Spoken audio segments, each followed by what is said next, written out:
आ रहे हैं भैया ना अभी? क्यों सुनील भैया आ रहे हैं ना? हो गया? तो वो है कहाँ?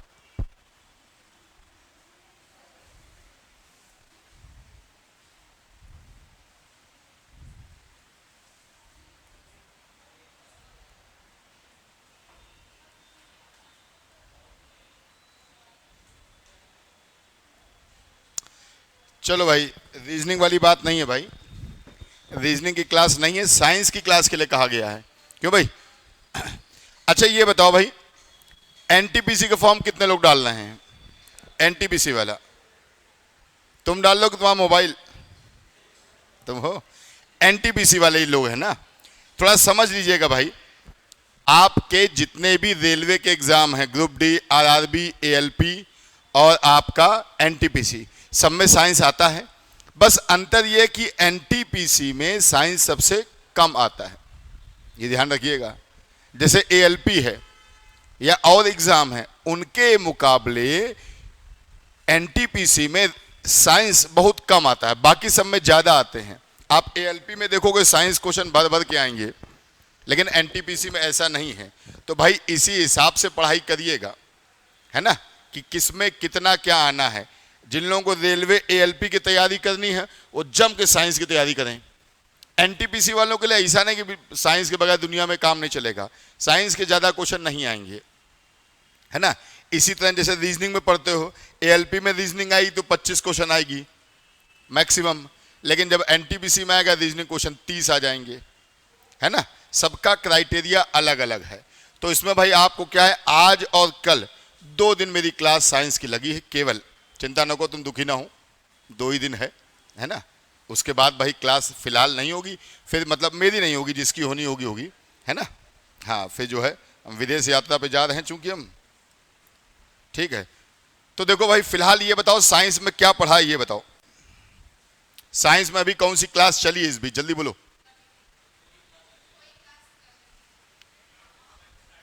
हाँ भैया, अच्छा अच्छा। और ये बताओ, अच्छा साइंस में देखो एक चीज समझना है, साइंस में आने के लिए बहुत सारी चीजें, फिजिक्स अलग, केमिस्ट्री अलग, बायो अलग। बायो में अधिकतर जो आएगा वो आता है मोस्टली ब्लड से, हार्मोन से, विटामिन से, है ना, या बॉडी स्ट्रक्चर से, या फिजियोलॉजी से, या बोन्स जो हैं उनसे, या आपके किसी बॉडी आर्गन से, जैसे लीवर से आ जाए कोई चीज, या किडनी से आ जाए, उसकी यूनिट आ जाए। और कभी कभी इनके खोजकर्ता पूछ लेते हैं कि पेनिसिलिन की खोज किसने की, एंड एटीपी की किसने करी, है ना, या आपका आरएनए की किसने की, डीएनए की खोज की। इस तरह के क्वेश्चन आ सकते हैं। जैसे कोई बताए, जल्दी से देखे कौन बता रहा है, डीएनए की खोज किसने की? वॉटसन और क्रिक ने। अच्छा, अब जल्दी कोई बताएगा भैया, न्यूक्लिक एसिड की खोज? आपस में नहीं, आपस में नहीं, हमको बताओ। न्यूक्लिक एसिड जो बता देगा उसको पेटीएम करेंगे 51 रुपया, हम ऑनलाइन कर पाएंगे, कैश नहीं, जल्दी बोलो। न्यूक्लिक एसिड, ये गूगल कौन सर्च कर रहा है? तुमसे तो कहीं नहीं रहे, तुम कहे चौंके हो? और तुम्हारे अलावा और किसी नहीं कहा? खुरपेच, ठीक है भाई, फेडरिक मिशर थे, नाम था उनका फेडरिक मिशर। तो चलिए कोई बातें देखते हैं। हम आपको एक काम करते हैं, आपका बड़ा पुराना एक टॉपिक ऐसे बता देते हैं, और बहुत जल्दी जल्दी नोट वोट करने लायक उसमें मेरे ख्याल से कुछ होगा नहीं, क्योंकि तुमने 10-20 बार वो पढ़ा होगा, है ना। तो हम कोशिश कर रहे हैं भैया, चूंकि पानी बरस रहा है, मेरे बाद किसकी क्लास है? किसी की नहीं। तो देखो भाई समझो, हम बहुत जल्दी जल्दी आपको ऐसे बताए दे रहे हैं, थोड़ा समझेंगे इसके विषय में। किसके भैया? ब्लड। बस थोड़ी देर के लिए पेन बंद कर दीजिए, बुद्धि और आंख दो चीज खोल लीजिए। हम लेफ्ट हैंड वाले हैं भैया, तो जो लोग यहाँ ये सोचकर बैठे थे कि यहाँ से साफ दिखेगा, हैं, तो वो उनका उल्टा हो गया सिस्टम। समझिएगा, ब्लड के भाई 2 मेन पार्ट होते हैं। एक आपका पार्ट होता है लिक्विड, लिक्विड जिसको हम लोग बोलेंगे तरल भाग, और इसी को हम लोग बोलते हैं भैया क्या? प्लाज्मा। क्या भैया? प्लाज्मा। और एक होता है इसका सॉलिड यानी ठोस हिस्सा, इसको बोलते हैं कार्पल्स। कार्पल्स, कार्पल्स, इसी को हिंदी में बोलते हैं कड़िकाएं। क्या भैया? कड़िकाएं।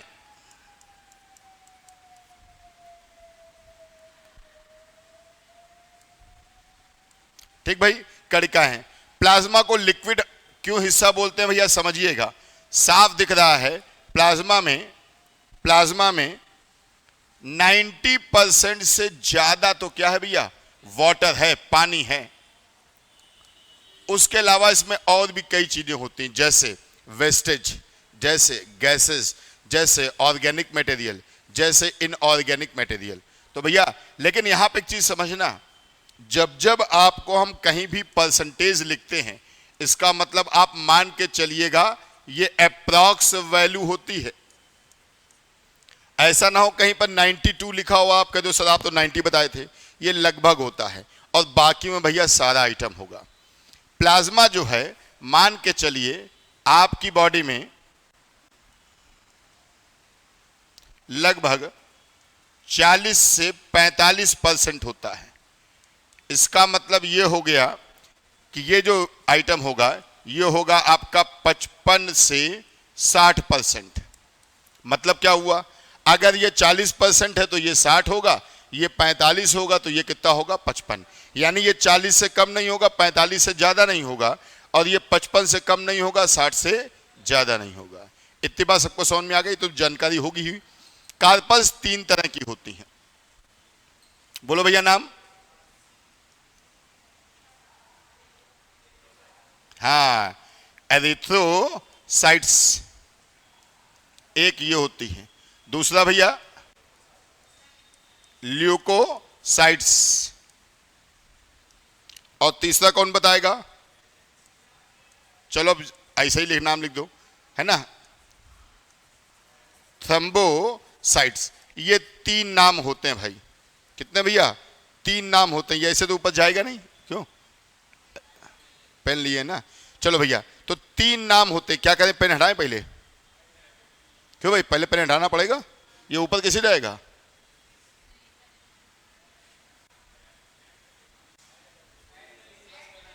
ना इसी के नीचे लिखना है हमको, अरे इसके नीचे लिखना है, तो हमको ही मालूम है, इसमें नीचे नहीं हो पाता है। ठीक भाई, इतनी बात सबको समझ में आ गई। चलो अब यहां पे समझिएगा, जो आपका एरिथ्रोसाइट्स है,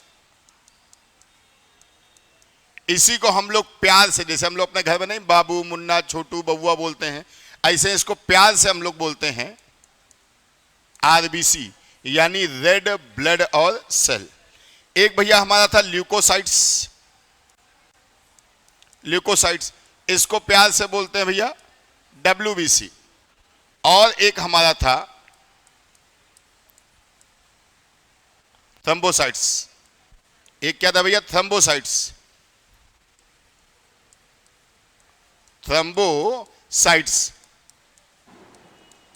इसको प्यार से हम लोग बोलते हैं प्लेटलेट्स। जब से ये डेंगू चिकनगुनिया चल गए हैं, लोग जो नहीं जानते थे वो भी जान गए प्लेटलेट्स। बाकी गांव में मालूम है प्लेटलेट को क्या बोला जाता है, प्लेटें। क्यों भाई, गांव में पता कर दो कि डेंगू हो गया, इनकी प्लेटें कम हो गई हैं, तो प्लेटें, वहां प्लेटलेट्स कौन बोलेगा, है ना, तो वहां पे प्लेटें बोल देते थे। तो ये भैया 3 हिस्से मेन है हमारे, प्लेटलेट्स है, आरबीसी और डब्ल्यूबीसी। बोलो भैया, इतनी बात समझ में आ गई। अब अगर हम लोग इसकी वो कर दें, एक कंपैरिजन आपस में देखें, तो यहां पे समझिएगा, इसका जो जीवन है इसका, आरबीसी का जो जीवन काल वो लगभग मान के चलिए 120 दिन होता है। कितना भैया, 120 दिन आरबीसी का। इसका ज्यादा से ज्यादा 2 से 5 दिन, और इसका चलता है 3 से 7 दिन, मैक्स टू मैक्स। 7 दिन से ऊपर होता नहीं है।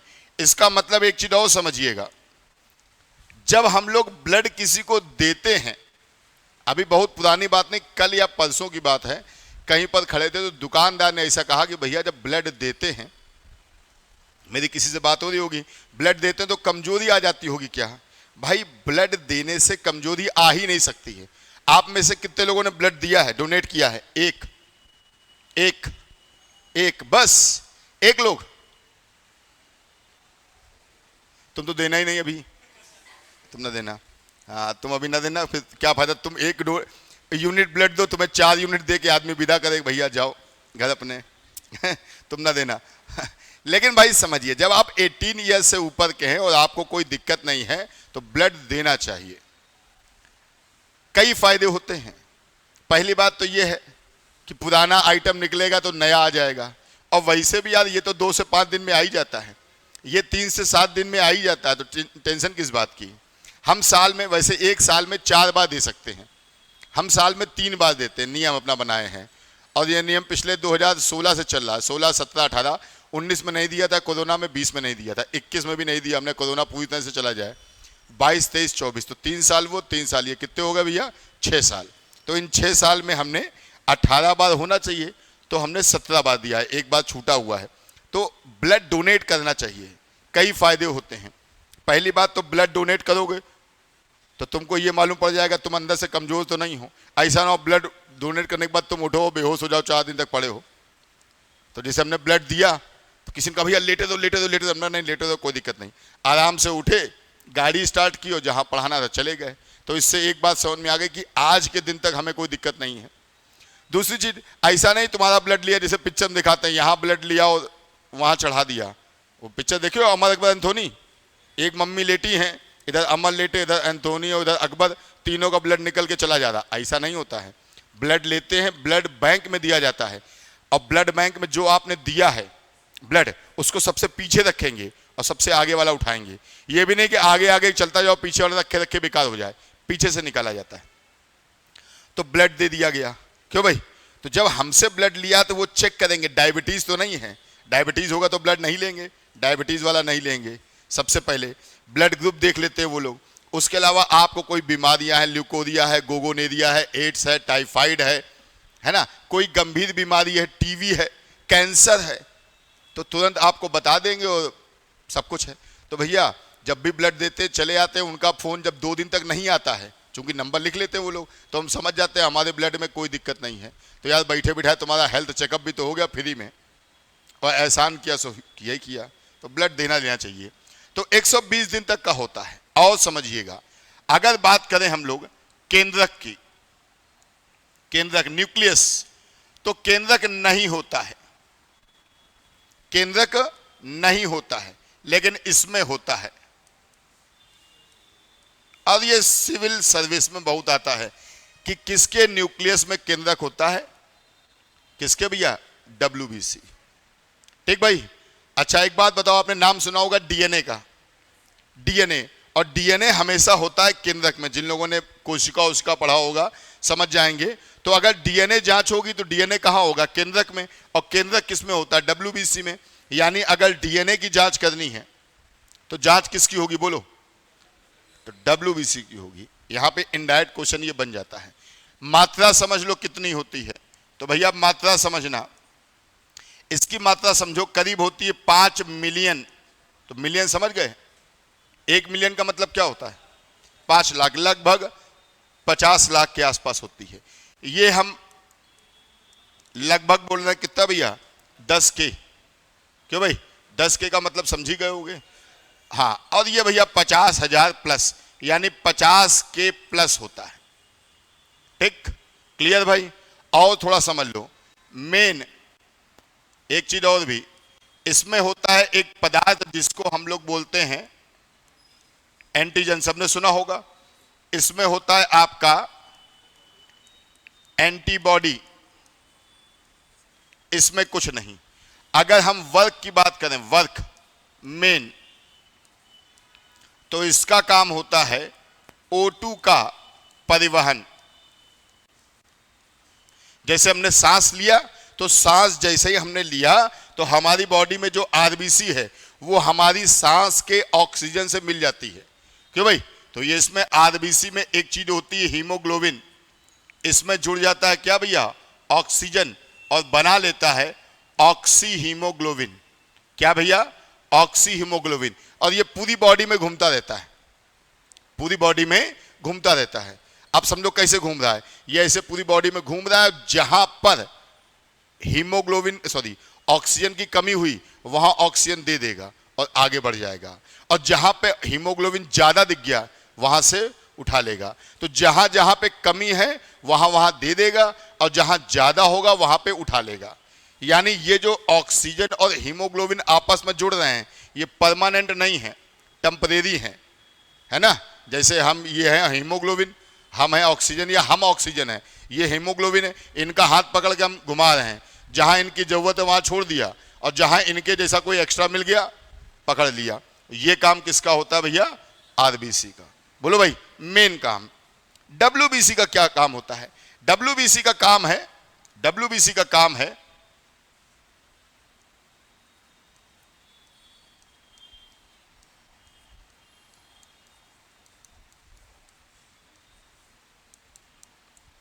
बोलो भैया दुश्मनों से रक्षा। दुश्मनों का मतलब भैया शरीर का दुश्मन कौन होगा? सोचो, बोलो जल्दी बोलो। हाँ, बैक्टीरिया, वायरस, यह सबसे बढ़िया शब्द होता है इसके लिए, पैथोजेंस। ये देखो लड़का क्या कर रहा है, देखो जरा, जब देखो भाई क्या कर रहा है, मोबाइल खुले है क्या? क्यों? तो चलो भैया क्लास के बाहर जाओ। है तुम कौन रॉ एजेंट हो गया जो तुमको कोई मैसेज आ रहा है कि दुश्मन देश पर अटैक करना है? फिर मेरे मोबाइल में मैसेज नहीं आते हैं क्या? हम दिखा दें, 250 के ऊपर पड़े हुए जो भी हमने देखे नहीं। मोबाइल में मैसेज पढ़ना है, कुछ करना है, गेट के बाहर आराम से, ये कोचिंग की क्लास के बाहर निकल के देखा करो। क्लास के अंदर केवल काम किया करो, वो भी जीएच सब्जेक्ट में। यहाँ पे आदमी लेक्चर दे रहा है, उनको मैसेज पढ़ना है। कौन सा तुम्हारी 1 करोड़ की लॉटरी निकली आ रही है? फालतू काम ना किया करो, ये सब करना और मना नहीं है। इतनी बड़ी कोचिंग कहीं बैठ के कर लो, क्लास में नहीं।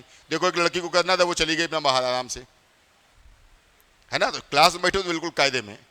दुश्मनों से रक्षा का मतलब हो गया, शब्द आता है पैथोजन, पैथोजेंस। पैथोजेंस का मतलब होता है ये वायरस, बैक्टीरिया और भी जो भी हैं। तभी तो आप देखो जहां पे इन सब की जांच होती है उसको बोलते हैं पैथोलॉजी। क्यों भाई?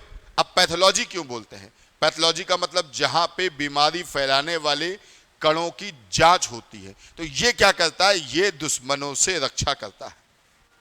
क्या भैया? दुश्मनों से क्या करेगा? रक्षा करेगा। कौन करेगा भैया? ये। अच्छा, जो हम लिख रहे हैं ये तुम लोगों को कैसे मिलेगा? मिल जाएगा इसमें, है? मिल जाता है ना। हाँ, तो फिर काहे दुखी हो, काहे छुप छुप के? अभी मिल जाएगा ना ये तो फिर काहे छुप छुप के बिल्कुल जुड़े पड़े हो? तो दुश्मनों से रक्षा कैसे होती है ये भी थोड़ा समझ लो भाई।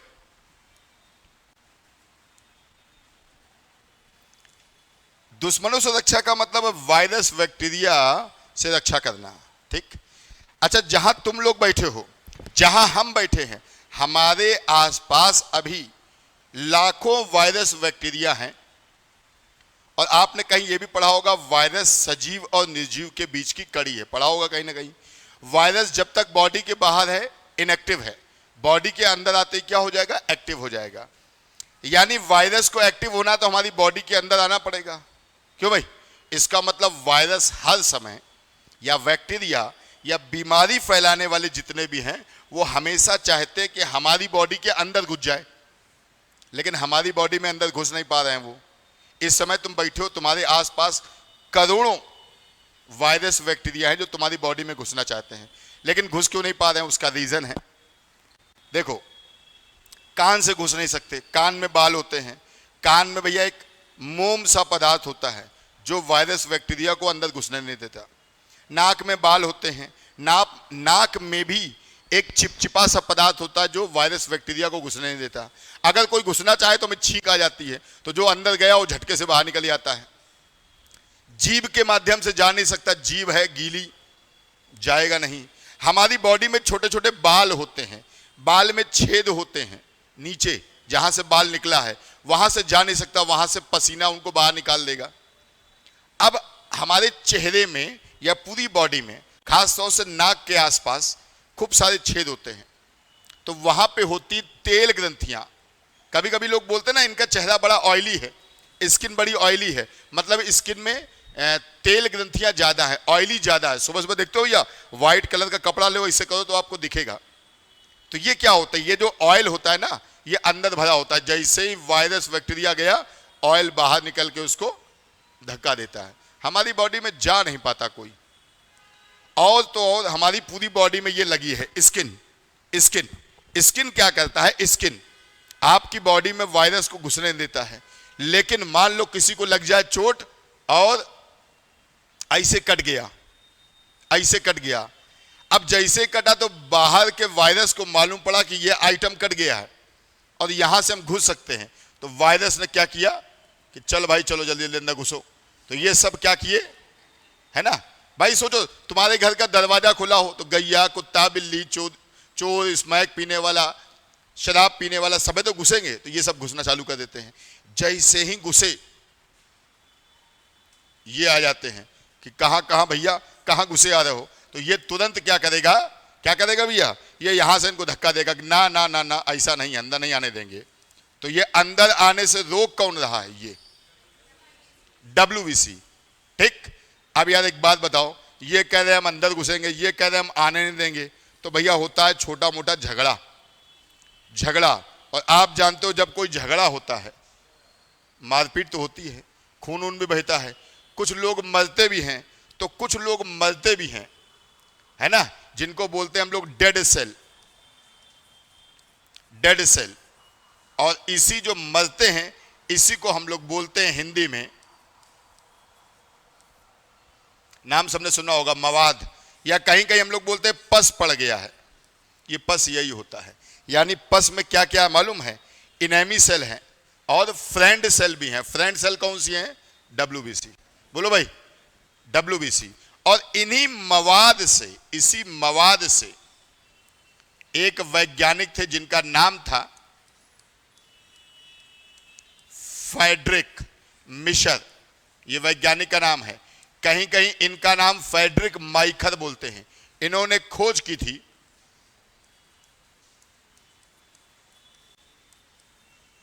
न्यूक्लिक एसिड की। किसकी खोज की थी, न्यूक्लिक एसिड। और बाद में इसी न्यूक्लिक एसिड के दो हिस्से हो गए, दो पार्ट में डिवाइड किया, डीऑक्सी राइबो न्यूक्लिक एसिड और राइबो न्यूक्लिक एसिड। भैया सबने सुना होगा DNA RNA का नाम, बेटा थोड़ी देर इसको बंद रखो। बोलो भाई, DNA RNA सबने सुना है। तो DNA RNA की खोज किससे होती है, न्यूक्लिक एसिड की। और न्यूक्लिक एसिड की खोज किसने करी, और न्यूक्लिक एसिड की खोज कहां से होती है। अब मवाद सेल में असल में दो सेल होती हैं, ये इनेमी सेल है और ये क्या है, फ्रेंड सेल। बोलो भाई, अब ये बताओ DNA में न्यूक्लियस होता है कि नहीं होता है, DNA में। तो देखो DNA है, DNA में न्यूक्लियस होगा और DNA में न्यूक्लिक होगा। और ये सब आ कहां से रहा, ये कौन सी सेल है, कौन सेल है ये, WBC। अभी हमने WBC में क्या बताया था, न्यूक्लियस क्या होता है, होता है। बोलो भाई, तो पूरी बात समझ में आ रही है, इतनी बात समझ में आ गई। ठीक। और इसका काम क्या है, प्लेटलेट का काम क्या है, इसका काम तो O2 का परिवहन था, इसका काम ये है, इसका काम है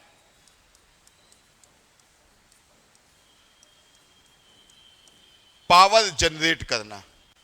तभी तो देखो डेंगू हो जाएगा, चिकनगुनिया होगा अगर किसी को, तो सबसे पहले इफेक्ट कहां पड़ता है, प्लेटलेट्स पे। बोलो भाई, डेंगू चिकनगुनिया। और आदमी देखते हो डेंगू चिकनगुनिया कोरोना में बिल्कुल कमजोर हो गया था। कमजोर क्यों हो गया, प्लेटलेट्स गायब हो गई। और प्लेटलेट नहीं है तो क्या नहीं होगा, पावर नहीं होगा। क्यों भाई, हमें एनर्जी या पावर तो यही देता है। बोलो भैया, इतनी बात सबको समझ में आ गई, पक्का। ठीक। अच्छा, इसमें भी कलाकारी है, इसीलिए हम लोग WBC को बोलते हैं, WBC को बोलते हैं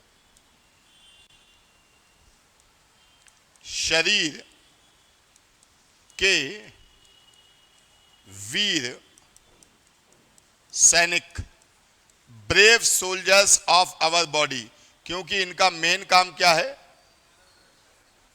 बोलो भैया, इतनी बात सबको समझ में आ गई। अच्छा, इसमें भी कलाकारी है, इसमें भी थोड़ी सी कलाकारी है। ये जो हमारी WBC है, ये दुश्मनों को मारते हैं ना, तो देखो इसके 5 पार्ट होते हैं। न्यूट्रोफिल्स, बेसोफिल्स,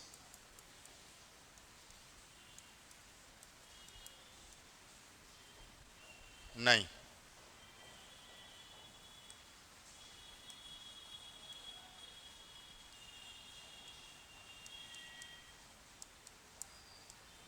पहले लिम्फोसाइट, लिम्फोसाइट, फिर मोनोसाइट, मोनोसाइट्स, फिर भैया वाला बेसोफिल्स, फिर न्यूट्रोफिल्स, न्यूट्रोफिल्स, और फिर होता है इओसिनोफिल्स, इओसिनोफिल्स।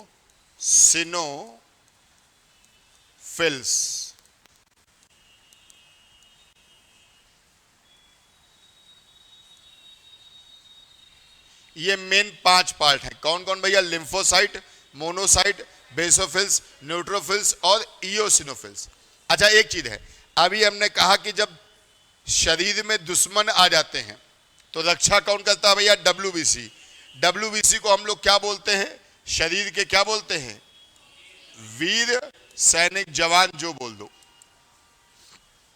तो कभी आ जाए डब्ल्यूबीसी, मतलब शरीर के वीर सैनिक किसको बोलते हैं? डब्ल्यूबीसी को। लेकिन डब्ल्यूबीसी ना ऑप्शन में दिया तो क्या करेंगे? डब्ल्यूबीसी के 5 पार्ट हैं। असल में ये है वो वीर सैनिक। जैसे कोई सेना होती, सबके काम होते हैं ना कि तुम दुश्मनों के किले में जाओगे, तुम पीछे से बैकअप दोगे, हैं तुम पीछे से, अब सब लोग दुश्मन चले जाएंगे लड़ने तो राजा महाराजा की रक्षा के लिए भी कुछ हो, तुम रक्षा करोगे।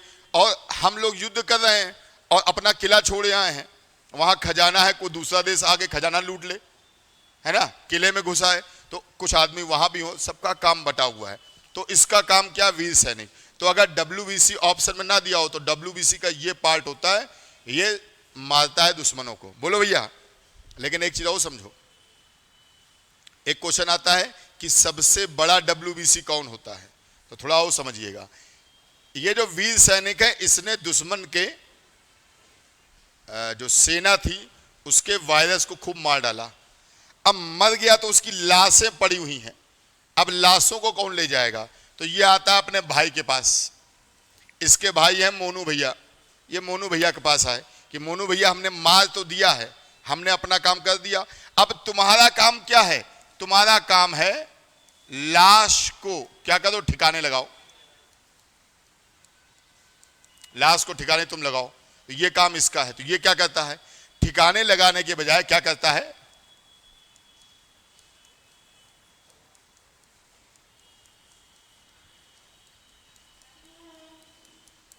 मरे हुए जो भी वायरस बैक्टीरिया हैं उनको ये खा लेता है। क्यों भाई? और जितने लोगों को ये मारता रहेगा उतने लोगों को ये खाता रहेगा। और ये क्या होता मालूम है? अच्छा कोई आदमी दिन भर खाए तो क्या हो जाएगा बताओ?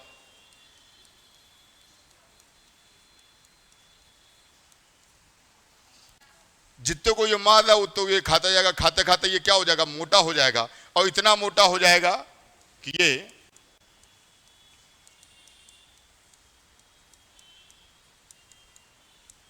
तो ये क्वेश्चन कई बार लेखपाल से लेकर एग्जाम में पूछा गया है कि सबसे बड़ा डब्ल्यूबीसी कौन होता है? तो सबसे बड़ा डब्ल्यूबीसी कौन है? मोनोसाइट। क्यों है?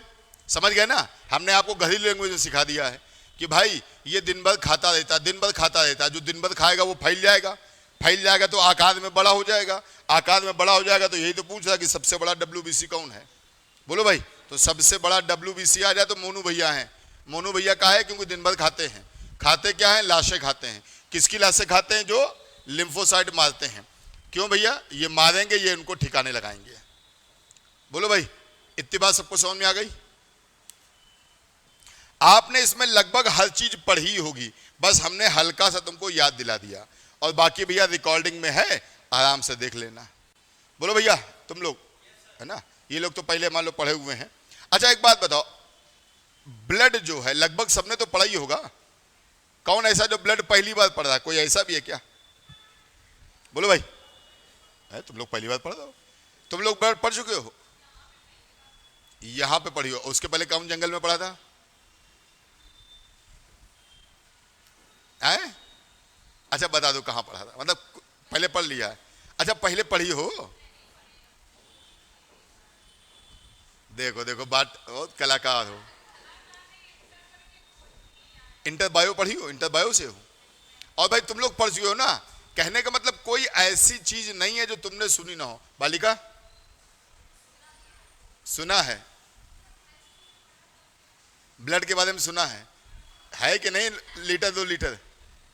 अच्छा, अगर तुम्हें ये पता करना है तुम्हारी बॉडी में ब्लड कितना है तो कैसे पता लगाओगे बताओ? अच्छा बैठे बैठे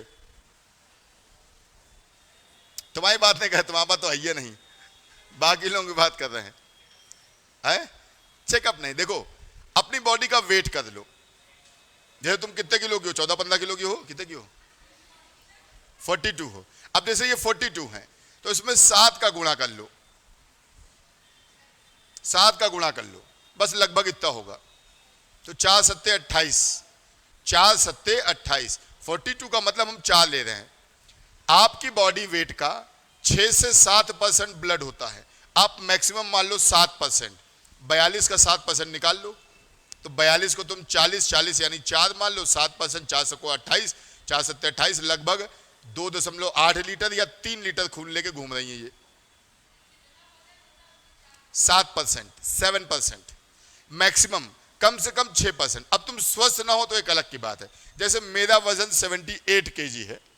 अब अगर हम 78 केजी हैं, नहीं अभी तो कम हो गया, अभी तो 76 है। हाँ बोलो।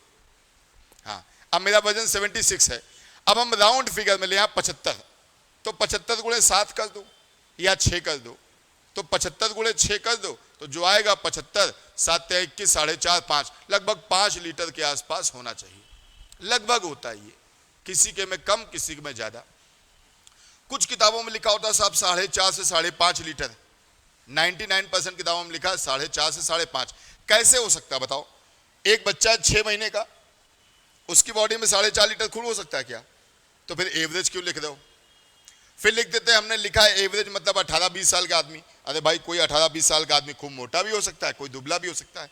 तो बस बॉडी वेट के हिसाब से आप देख लिया, लगभग 6% होगा कम से कम, ज्यादा से ज्यादा 7 है। अगली बार जैसे वेट कराने जाना और तुम्हारा वजन मान लो निकले 50 किलो, तो दिमाग लगा लेना 5 सत्ते 35, 3.5 लीटर के आसपास ब्लड मेरे अंदर होगा। ठीक है ना? ये सिस्टम होता है। ठीक, आगे बढ़ा जाए। अब ये बताओ, हम लोग बात करें अगर ब्लड ग्रुप की, ठीक, तो आपने नाम सुना होगा, अरे क्या नाम था उनका? Karl Landsteiner.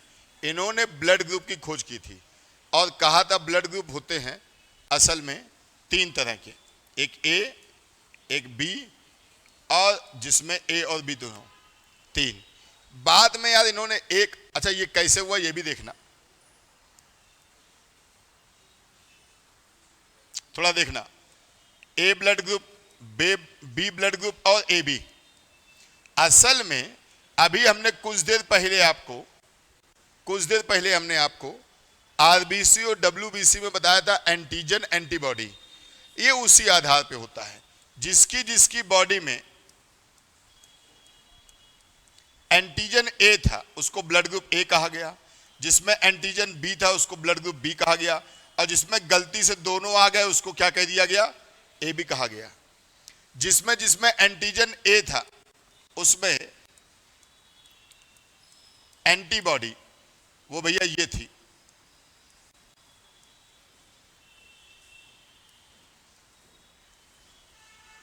बोलो भाई। लेकिन हुआ क्या कि कुछ दिनों बाद देखा जिसमें ए एंटीजन है उसको ए ब्लड ग्रुप, जिसमें बी एंटीजन है उसको बी ब्लड ग्रुप, जिसमें ए बी दोनों एंटीजन है उसको ए बी ब्लड ग्रुप। कुछ दिनों बाद ऐसा ब्लड ग्रुप भी मालूम पड़ा जिसमें ए को एंटीजन नहीं थी, कुछ नहीं था, कुछ भी नहीं था। क्यों भाई? इसमें हम कुछ गलती कर रहे हैं। अरे वो बात में नहीं, यहां पे गलती हो रही कुछ, वो नहीं। अब जिसमें कुछ भी नहीं था, क्यों भाई, अब उसको हम क्या बोलते हैं कि अगर मान लो सोचो मेरा ब्लड ग्रुप हो जिसमें ए को एंटीजन ना हो, कोई पूछे ब्लड ग्रुप क्या तो हम क्या बता देंगे? ए वाला तो कह रहा ए, बी वाला कह रहा बी, ए बी वाला कह रहा भैया ए बी, तो ये क्या बोलेगा कि हमारे अंदर कोई ब्लड ग्रुप नहीं है। तो इसका नाम रख दिया गया नॉट। क्या भैया? नॉट। और नॉट को अमेरिका में ओ से लिखते हैं। क्यों भाई? तो पश्चिमी देशों में नॉट को क्या बोलते हैं? ओ बोलते हैं। तो उन्होंने कह दिया ये ब्लड ग्रुप कैसा भैया? ओ है। ठीक, तो ओ ब्लड ग्रुप में एक भी एंटीजन नहीं है। लेकिन नहीं यार, यहां पे थोड़ा गलती हम कर रहे हैं, इसमें एंटीबॉडी नहीं होती है एक भी, है ना। और इसमें ये है तो एंटीबॉडी क्या होती है? इसमें दोनों होती हैं। ये भाई गड़बड़ कर रहे थे हम, ये सिस्टम होता है भाई। बोलो भाई, इतनी बात सबको समझ में आ गई? ठीक, अब आप ये बताओ भैया, आप लोगों ने बचपन से, क्यों भाई, बचपन से अगर देखा जाए तो, बचपन से नहीं कहो, हाई स्कूल से तो मान ही लो, हाई स्कूल से आपने एक चीज तो पढ़ी रखी होगी बार बार, क्या? कि हम लोग जब बोलते थे कि सर्वदाता, बोलो भाई, या एक और आता था, क्या उसको बोलते? सर्वग्राही, क्यों भाई, यूनिवर्सल डोनर या ऐसा कुछ बोलते थे। जल्दी से हमें कोई बता सकता है भैया सर्वदाता या सर्वग्राही क्या चल रहा था, क्या नहीं था? कोई बता सकता है? जल्दी बोलो,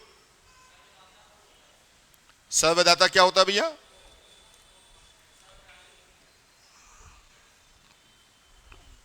बोलो भाई, जो सबसे ले सके। ठीक है भाई,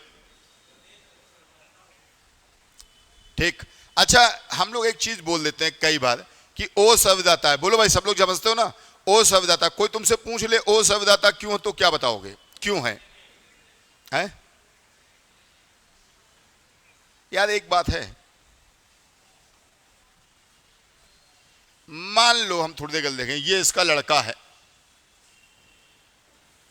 तो यह जो ये करेगा अपने लड़के के लिए करेगा, ये अपने लड़के के लिए करेगा, क्यों भाई, ये अपने लड़के के लिए करेगा। लेकिन इसका तो कोई लड़का ही नहीं है। अब जब किसी व्यक्ति के कोई लड़का बच्चा परिवार है ही नहीं, तो वो जो पैसा कमाएगा क्या करेगा? बांटेगा, दान देगा। इसके लड़का बच्चा कोई है नहीं, एंटीजन है नहीं, तो ये कैसा भैया? सर्वदाता है कि जिसको चाहिए हमसे ले लो आके। तो इसको मतलब ये समझना भाई। अच्छा ये बताओ, ए वाला किसको किसको ब्लड दे सकता है? पहली बात तो ए वाला किसको देगा? ए को तो देगा ही। क्यों? क्योंकि एंटीजन क्या है इसमें? ए। लेकिन ए वाला ए बी को भी देता है। क्यों देता मालूम है? क्योंकि यहां भी ए और यहां भी ए है तो इसके खानदान का ही। अच्छा, बी वाला किसको देगा? बी को तो देगा ही, लेकिन अब एक ही को क्यों दे रहा है? क्योंकि भैया बी वाला बी को देगा और ये भी तो बी है, तो वो कह रहा भैया तुम भी मेरे खानदान क्यों, ले लो। ए बी वाला बहुत कलाकार है, कह रहा हम देंगे अपने खानदान वाले को। इसका खानदान केवल कौन है? ए बी, क्योंकि यहां भी दो हैं यहां भी दो हैं, तो ये कह रहा हम तो केवल ए बी को देंगे। और ओ कह रहा भैया मेरे आगे नाथ ना पीछे पगहा, हमारे घर में कोई नहीं, जिसको चाहिए हमसे ले लो। तो ये कह रहा हम ए को भी देंगे, बी को भी देंगे, ए बी को भी देंगे, और ओ को तो देना ही देना है। तो अपने आप देख लो, ए बी सब में है, तो यानी ए बी जो होता है उसको बोलते हैं सर्वग्राही, यूनिवर्सल एक्सेप्टर। और ओ जो होता है वो सबको दे सकता है, यानी क्या होगा? सर्वदाता। बोलो भैया, इतनी बात सबको समझ में आ गई? पक्का? अच्छा, एक चीज तुमको बताएं, अरे जल्दी सोच के बताओ, ए वाला किसको ब्लड देता है? एक और, अच्छा,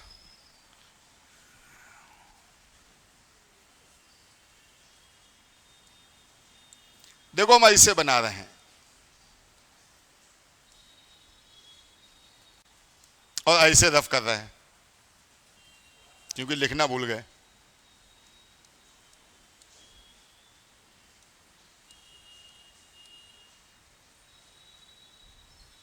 देखो भाई,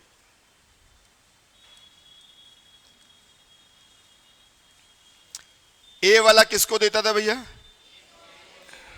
देखो भाई, अच्छा ए वाले के साथ एंटीजन कौन सा था, किसी को याद है? पक्का ना? देखो ए के साथ एंटीजन कौन सा था? एंटीजन ए। और एंटीबॉडी क्या है? तो देखो भैया, एंटीजन ए, एंटीजन के साथ में एंटीबॉडी क्या होगी? तो ये हमने क्या बनाया है, तो इसके साथ एंटीबॉडी कौन सी होगी? देखो भाई बी कैसी होती है। अच्छा रुक जाओ, बी वाला ऐसे होता है, ए बी वाला, ए बी वाला सोचो कैसे होगा,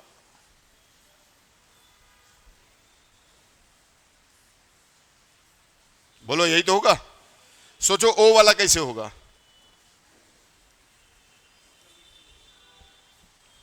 अरे भाई ना उसमें एंटीजन ना एंटीबॉडी, देखो ए वाले में तो कुछ और नहीं था, इसमें ए है तो हमने ए बना दिया, बी है इसमें दोनों हैं तो देखो हमने दोनों बनाए हैं, देखो ये वाला भी बनाया है यानी बी वाला, और ये भी बनाया मतलब ए वाला, और इसमें कुछ नहीं है, बोलो सही बात है।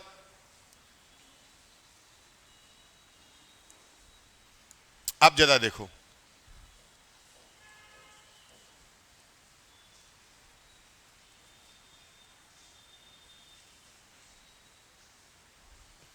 तुम ये बताओ अगर यहां पे इस खांचे में वो यहां एंटीजन लिखा है, यहां पे ऐसे है, अगर हम इसको ऐसे किसी खांचे में फिट करें या इस वाले को ऐसे में फिट करें तो बताओ दोनों में से ये फिट किस में हो जाएगा, ऊपर वाले में कि नीचे वाले में, यानी चिपकेगा किस में, ऊपर वाले में कि नीचे वाले में।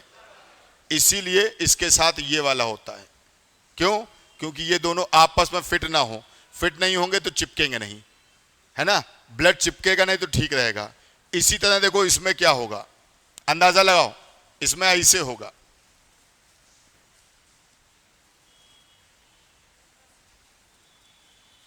बोलो भाई, ताकि चिपके नहीं।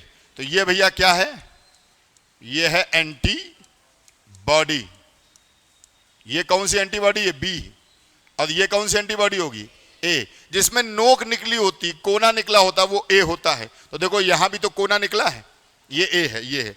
अब बताओ यहां पे क्या होगा, बोल के सोच के बताओ, जल्दी बोलो, ये वाला होगा कि ये होगा, जिससे चिपके नहीं, जिससे चिपके नहीं, बुद्धि लगाओ।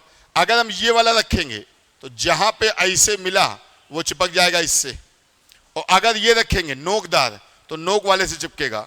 यहां कुछ होना चाहिए, कुछ होना चाहिए, एंटीबॉडी क्या है देख लो, है ना।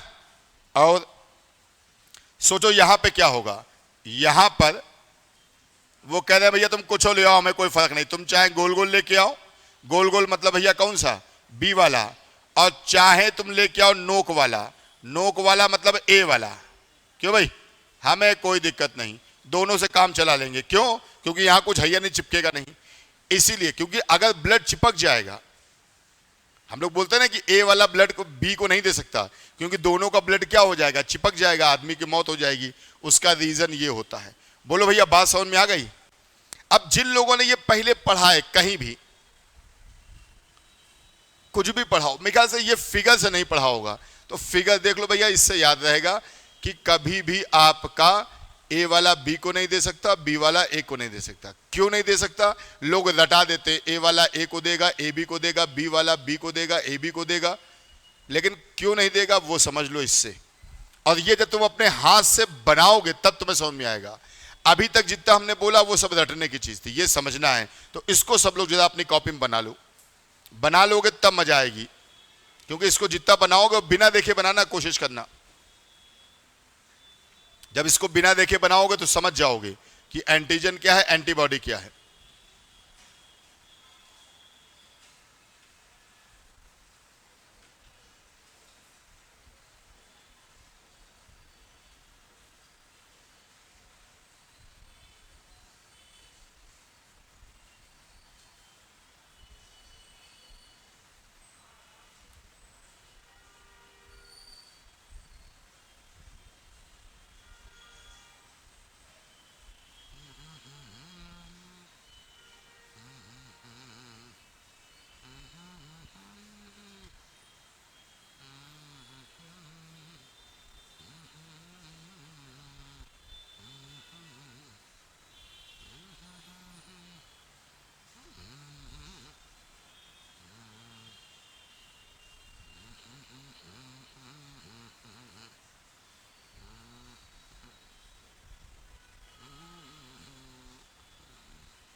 ये देख देख के ना बनाओ, देख के बनाओगे तो फायदा क्या था? अपने हिसाब से एक बार देख लो, समझ लो और समझ जाओ ये आकृति एंटीजन की होती है, ये आकृति एंटीबॉडी की होती है, ताकि आप समझ जाओ एंटीजन क्या है, एंटीबॉडी क्या है।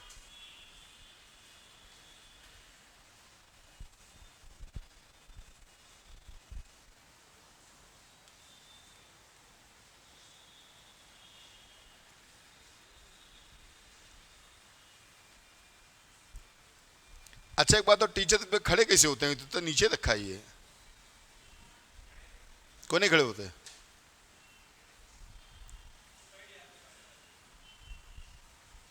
अरे रीजनिंग में तो हम बैठे देते हैं, इन लोगों को जब रीजनिंग पढ़ाते हैं तो हम भी आराम से बैठते हैं, क्वेश्चन दो करो।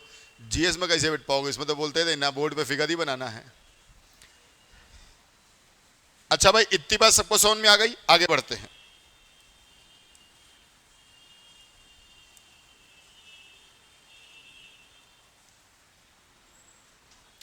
अब भैया ये जो हमारे कार्ल लैंड स्टीनर थे, स्टीनर बाबू, इनके साथ एक मित्र और थे, इनके सहयोगी, नाम था वीनर। और ये लोग खोज कर रहे थे अफ्रीका में। और अफ्रीका में इन्होंने क्या देखा? रईसस प्रजाति का एक बंदर देखा।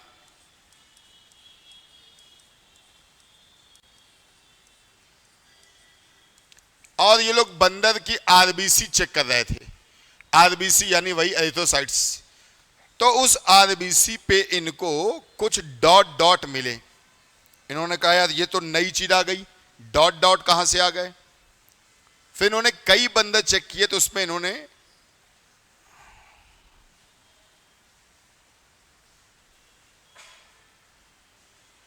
इसमें हमने कहा था केंद्रक नहीं पाया जाता, याद आया सबको? यहां पे याद रखना, ऊंट को छोड़कर।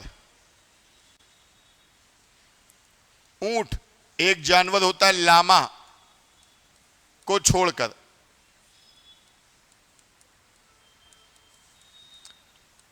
एक बार सीजीएल में आ चुका है किस स्तनधारी की आरबीसी में केंद्रक होता है, तो केवल ऊंट और लामा, बाकी किसी में नहीं होता है। तो भाई इन्होंने देखा कि यार जब इन्होंने कई सारे बंदर चेक किए तो इन्होंने एक चीज देखी कि अधिकतर बंदरों की आरबीसी पे एक पॉइंट जैसा कुछ है। उस पॉइंट को इन्होंने रहीसस बंदर के नाम पे रख दिया कि इसमें रहीसस है, तो RH पॉजिटिव। और जिसमें ये रहीसस पॉइंट नहीं था, इस पॉइंट का नाम रख दिया इन्होंने रहीसस पॉइंट। जिसमें ये नहीं था उसको बोल दिया RH नेगेटिव। अब इन्होंने कहा ब्लड दो तरह का होगा। अगर किसी का ब्लड ग्रुप ए है और उसमें ये RH पॉइंट है, इसका नाम रहीसस पॉइंट का नाम रख दिया गया RH पॉइंट या RH तत्व या RH फैक्टर या RH कारक, तो उसको बोलेंगे ए पॉजिटिव। अगर किसी का ए है ब्लड ग्रुप और उसमें RH पॉजिटिव है तो ए पॉजिटिव, बी है तो बी पॉजिटिव, AB है तो AB पॉजिटिव और O है तो O पॉजिटिव। और अगर ए मतलब RH पॉइंट नहीं है तो हो जाएगा A negative, B negative, AB negative और O नेगेटिव। बोलो भैया, अधिकतर दुनिया में जितने लोग हैं मान के चलो 85% से ज्यादा लोगों को RH पॉजिटिव है। 15% या उससे कम लोग हैं जिनका क्या है RH नेगेटिव। बोलो भाई, कभी भी RH पॉजिटिव वाले व्यक्ति को RH नेगेटिव वाले व्यक्ति से शादी नहीं करनी चाहिए। RH पॉजिटिव वाले व्यक्ति की शादी RH नेगेटिव वाले व्यक्ति से नहीं करनी चाहिए। उसके बहुत सारे साइंटिफिक रीजन हैं। हम लोग क्या होता है, हम लोग क्या जैसे लड़का लड़की आजकल ये सिस्टम चला ना, पहले नहीं चलता था, है ना, देखने वाला कि भाई अब लड़की देखनी है कैसी क्या है। हम लोग क्या नहीं होता था, हमारे मौसी लोग बताती, मौसी लोग कि शादी, भाई हमारे यहाँ मौसा मौसी की हाइट में अंतर है, सगी मौसी के यहाँ, तो भैया शादी कैसे हो गई? पहले लड़का लड़की देखने का चलन था नहीं, मामा शादी तय करने का मेरे भाई। अब मामा मेरे आज 65 साल के हैं, आर्मी से रिटायर हो गए हैं, पायलट थे उसमें, लेकिन आज भी वो 40 के लगते हैं। मतलब स्मार्ट से लेकर और दूसरी चीज फिटनेस, अब पूरी जिंदगी भर उन्होंने कोई नशा या ऐसा कुछ किया नहीं, तो वो शरीर अलग। तो अब उस समय उनकी उम्र 25 साल तो उस समय तो बहुत स्मार्ट थे। उनको देखते ही घर वाले और पूरे खानदान और गांव तैयार हो गया कि लड़का इतना स्मार्ट है, इसकी बहन कहीं तुरंत कर दो। देखा ही नहीं गया लंबाई चौड़ाई, मतलब उनकी शक्ल देख के। और मेरे दोनों मामा गए थे, और किस्मत थी उस समय मेरे दोनों मामा सगे एयरफोर्स में ही थे। वो अलग अलग था, एक का पुणे का था, एक का लखनऊ का था, लेकिन दोनों एयरफोर्स में। अब दोनों तय करने गए। मतलब एक बात बता रहे, वहां पे लोगों ने देख के कहा यार लड़का ऐसा है तो भाई सोचने कोई बात नहीं, हाँ कर दिया गया। वो तो बाद में देखा भाई हाइट इनकी कम है थोड़ी सी, मम्मी की, मौसी की, मतलब हाइट कम है, लेकिन पहले तो नहीं। पहले लोग देखते कहाँ थे, आजकल लोग देखते हैं कायदे से। ये सब की बजाय मालूम क्या करना चाहिए, जैसे अब किसी लड़की के यहाँ देखने गए तो मिठाई ठाई लेके जाते हैं लोग, अपनी फोटो लेके जाते हैं। आजकल तो बाकायदा बायोडाटा जैसे नौकरी का नहीं होता है, लंबाई, वेट, ब्लड ग्रुप, आधार नंबर, जाने क्या क्या पूरा क्या किया है, कौन आईआईटी, कौन पीएचडी, हाई स्कूल कहाँ, इंटर कहाँ। अब समझ में नहीं आता कि ये रिज्यूम नौकरी के लिए है कि लड़की के लिए, काहे के लिए है। लेकिन मालूम कायदे से क्या होना चाहिए, शकल सूरत तो देख ही ली, साथ में मालूम एक कंपाउंडर लेके जाओ और 2 ले जाओ सिरिंज 5-5 ml वाली, और उनके सामने लाइव अपना 5 ml ब्लड निकलवाओ कंपाउंडर से, और उनकी लड़की का ब्लड ले लो। तुम मेरा ब्लड चेक कर लो, हम तुम्हारा ब्लड चेक कर ले। ब्लड चेक करने से क्या होगा, हीमोग्लोबिन मालूम पड़ जाएगा, टाइफाइड तो नहीं है, गोनेरिया तो नहीं है, क्यों भाई, डायबिटीज तो नहीं है, टीवी तो नहीं है, एड्स तो नहीं है, कैंसर तो नहीं है, ल्यूकोरिया तो नहीं है, ल्यूकोडर्मा तो नहीं है। सब ब्लड टेस्ट में तो आ ही जाएगा ना, क्यों भाई। और साथ में मालूम पड़ जाएगा पॉजिटिव है कि नहीं है। पता लगा हम पॉजिटिव है, मेरी पत्नी निगेटिव है, कितना नुकसान होता है देखना। अभी इसको आगे देखते हैं। अगर किसी पॉजिटिव की शादी, किसी RH पॉजिटिव की शादी RH निगेटिव से हुई तो क्या होगा। पहली बात तो भाई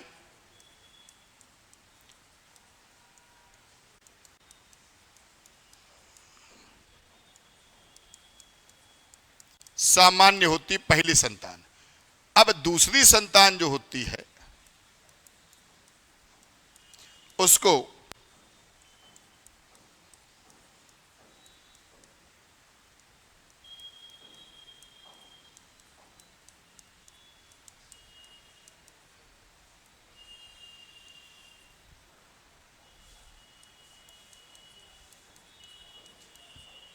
उसको खतरा होता है कि उसको बीमारी हो जाएगी। कौन सी, एरिथ्रोब्लास्टोसिस्ट फिटाइलिस, पूरा लिखा ही नहीं हमने,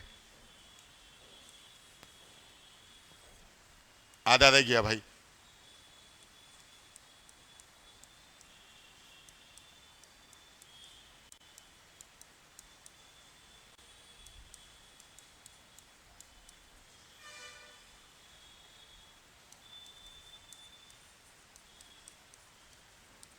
ये बीमारी का खतरा है।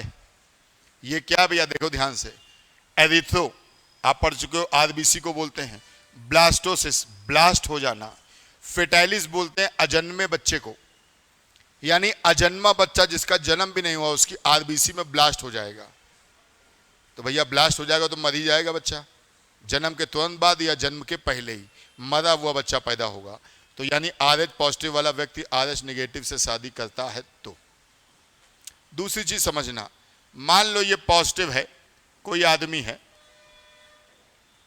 इसकी शादी इससे हो गई,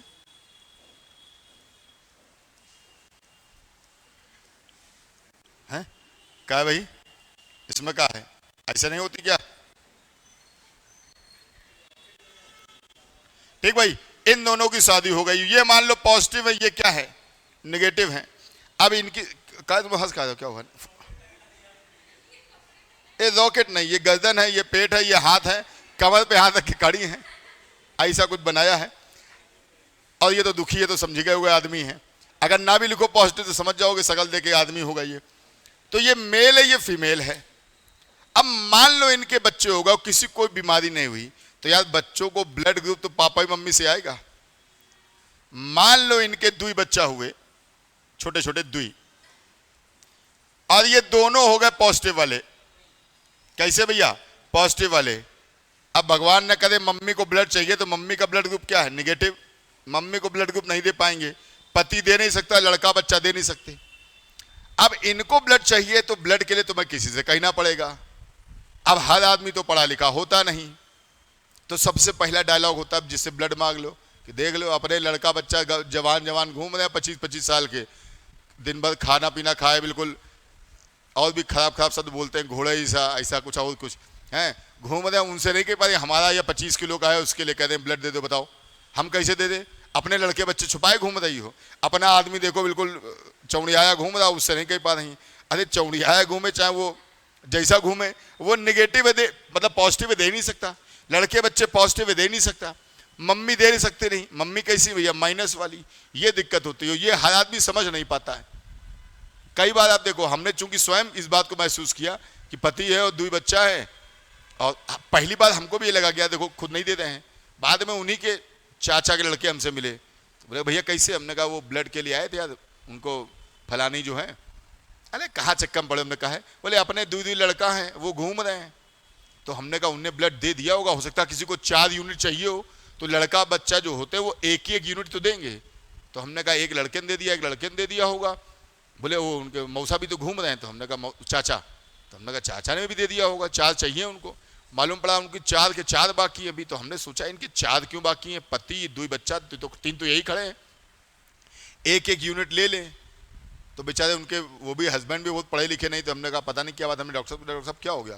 बोले इनका ब्लड का इंतजाम नहीं है, तो हमने कहा इनके ये हस्बैंड है, तो बोले ये निगेटिव वो पॉजिटिव है। हमने कहा मतलब? बोले इनकी वाइफ निगेटिव है, ये दोनों पॉजिटिव हैं। हमें लड़का बच्चा बोले सब पॉजिटिव हैं, तो समझ में आया।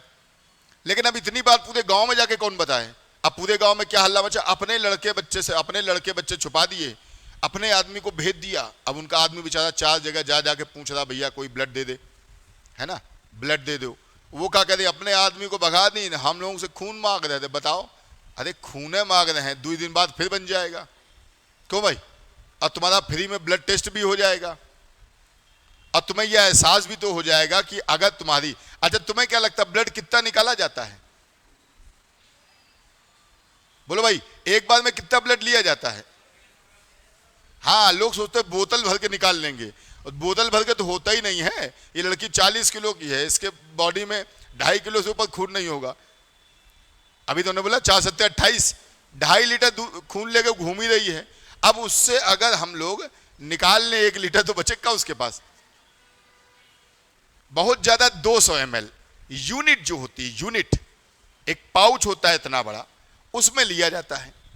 और वो यूनिट जो होती है वो 180 ml या मेरे ख्याल से 200 ml की होती है, प्लास्टिक का पाउच। कितना ब्लड ले लेंगे यार?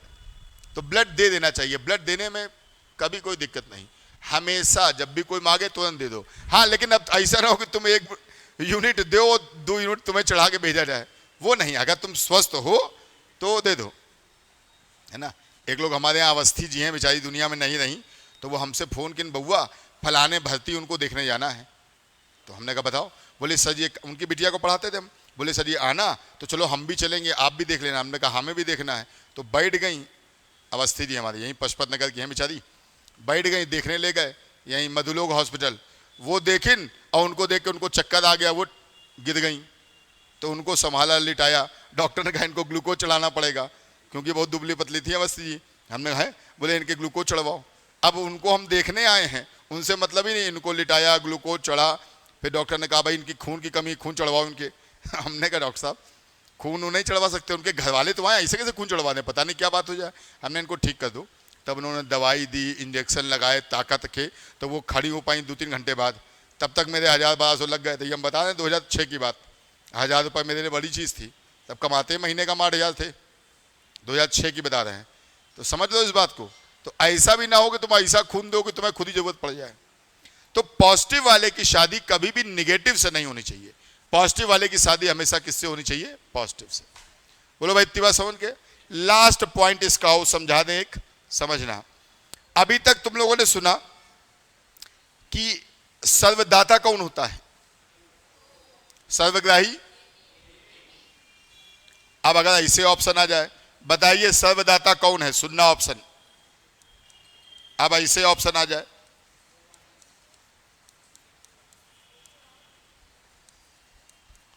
ऐसे ऑप्शन आ जाए, तब दिक्कत होती है। तो आपको एक चीज बता दे, जरा देखना। तुम लोग उसमें काम मोबाइल में देख रहे हो टाइम, बिटिया तुमसे जल्दी हमको मेरी 4 बजे क्लास है ना। लेकिन हम ये सोच रहे हैं, पानी बरस ही रहा है, 4 बजे क्लास है, बस नहीं रहा सही में। ये तो बस टाइम हो गया, अब इसको बाद में किसी ने बताया, कल बता देंगे।